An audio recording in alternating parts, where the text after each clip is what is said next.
В Монтана Николай Бареков се срещна с неправителствени организации и представители на малки и средния бизнес и обикновени граждани. Като основен проблем в Северозападна България хората посочиха липсата на инвестиции и възможност за работа с европроекти. Основно проблема тук е с липсата на инвестиции, оттам тотален спад в качеството на образованието, на начина на живот на хората. Бизнеса, интересно защо, за пореден път заявява, че достъпа до европейските фондове за него е ограничен. Един от проблемите, които те посочиха, е, че те нямат свободни пари. Аз абсолютно им вярвам, защото идвам от бизнеса. Те нямат свободни пари, които да затварят в банките като гаранция по различните европейски програми. Хората искат държавна банка за държавно инвестиране в тези райони.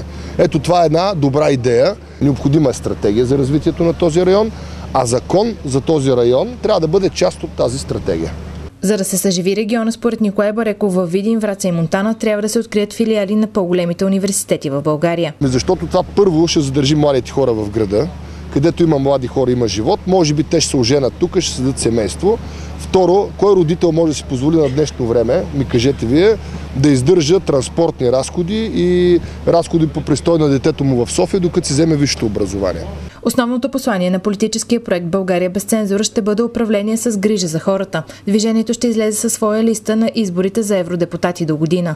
Целта, която социолозите и политолозите, с които аз работя на този етап, ми дават, че можем да преследваме като реалистична и програма минимум, са между 2 и 3 европейски депутати. Аз казах и може би съм първият човек, който го е казал, че ще бъда категорично водач на листа за европейски депутати.